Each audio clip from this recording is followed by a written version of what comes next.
warahmatullahi wabarakatuh. Kepada yang terhormat, dosen pembimbing serta dosen penguji, perkenalkan saya Nabila Anggerina, mahasiswi program studi akuntansi Fakultas Ekonomi dan Bisnis Universitas Buana Perjuangan Angkatan 2019.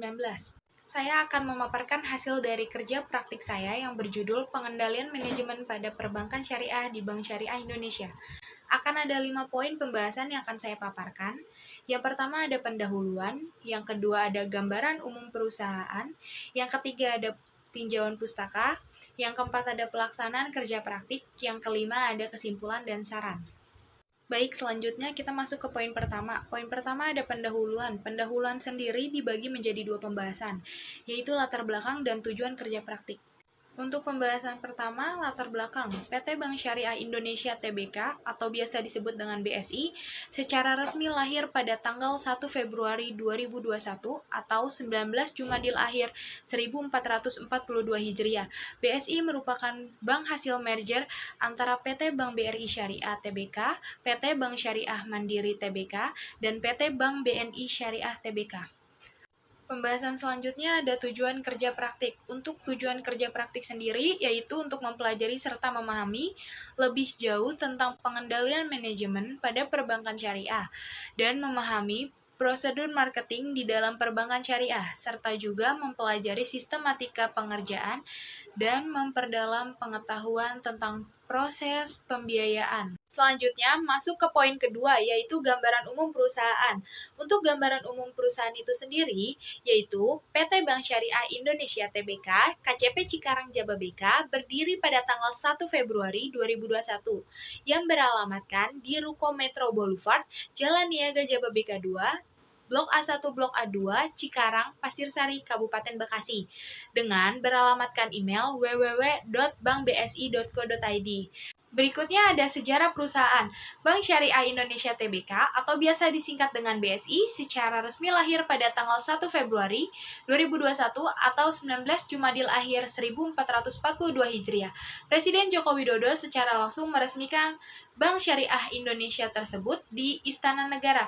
BSI merupakan bank hasil merger antara PT BRI Syariah Tbk, PT Bank Syariah Mandiri Tbk, dan PT Bank BNI Syariah Tbk. Otoritas Jasa Keuangan atau biasa kita singkat dengan OJK secara resmi mengeluarkan izin merger 3 usaha bank syariah tersebut pada tanggal 27 Januari 2021. Selanjutnya, pada tanggal 1 Februari 2021, Presiden Joko Widodo meresmikan kehadiran BSI.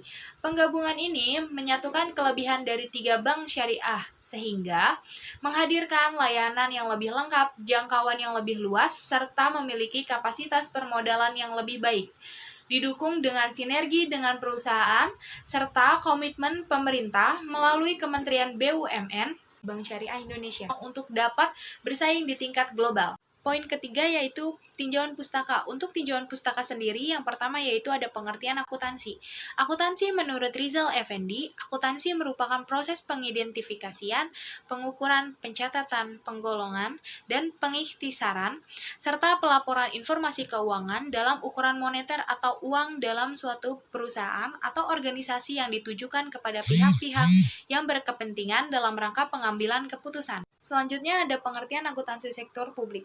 Akuntansi sektor publik, menurut Halim, akuntansi sektor publik merupakan kegiatan jasa dalam rangka menyediakan informasi kuantitatif yang bersifat keuangan berdasarkan entitas pemerintahan yang berguna sebagai pengambilan keputusan bagi pihak-pihak yang berkepentingan. Lalu ada pengertian pengendalian manajemen. Pengendalian manajemen adalah sebuah sistem dengan fungsi pengendalian setiap aktivitas yang terjadi di dalam sebuah perusahaan sebagai cara menentukan strategi yang sesuai dan diterapkan untuk mencapai tujuan perusahaan. Sistem pengendalian sebagai sebuah sistem yang terdiri dari berbagai subsistem, mulai dari pemrograman, penganggaran, pelaporan, akuntansi, hingga pertanggungjawaban, dan sebuah perusahaan dianggap baik harus mampu memenuhi beberapa hal. seperti memiliki tolak ukur kinerja yang menjadi cerminan sebuah perusahaan maupun organisasi dapat berjalan dengan efisien, efektif, dan produktif. Selanjutnya ada poin keempat, yaitu pelaksanaan kerja praktik. Pembahasan di dalam poin ini adalah kedudukan dan koordinasi. Kedudukan dan koordinasi pelaksanaan kerja praktik di Bank Syariah Indonesia, Cabang Cikarang Jababeka Metro Boulevard. Ditempatkan pada divisi bisnis marketing dan pawning.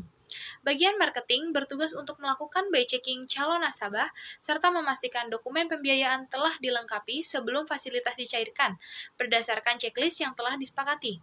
Sedangkan bagian pawning bertugas untuk memastikan kelengkapan dokumen aplikasi gadai serta memfiling dokumen permohonan gadai sesuai jatuh tempo.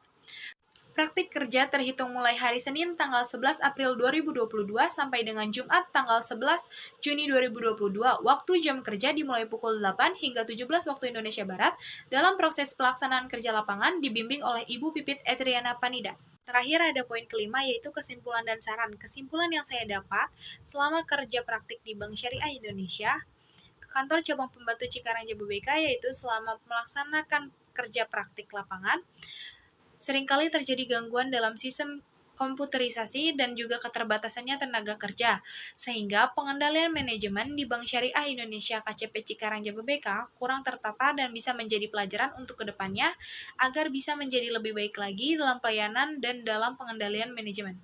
Berikutnya ada saran untuk instansi dan universitas. Saran untuk instansi yaitu agar memperhatikan sistem komputerisasi yang ada di setiap divisi harus lebih diperhatikan lagi, supaya tidak ada nasabah yang mengeluh karena lamanya bertransaksi karena adanya gangguan. Lalu, perusahaan sebaiknya melakukan pengarsipan serta pendataan dengan lebih rapi dan disusun secara sistematis berdasarkan ketentuan yang sudah ditetapkan oleh perusahaan, agar lebih mendukung produktivitas kerja. Selanjutnya, saran untuk universitas, yaitu agar memperluas jaringan kerjasama dalam hal penerimaan mahasiswa kerja praktik dengan beberapa instansi, baik pemerintah maupun swasta, sehingga mahasiswa mendapatkan kemudahan dalam mencari tempat kerja praktik. Mungkin itu saja poin-poin atau pembahasan yang bisa saya paparkan dari hasil kerja praktik yang telah saya laksanakan. Untuk kurang lebihnya, mohon maaf jika ada kekurangan. Wabillahi taufiq wa hidayah. Wassalamualaikum warahmatullahi wabarakatuh.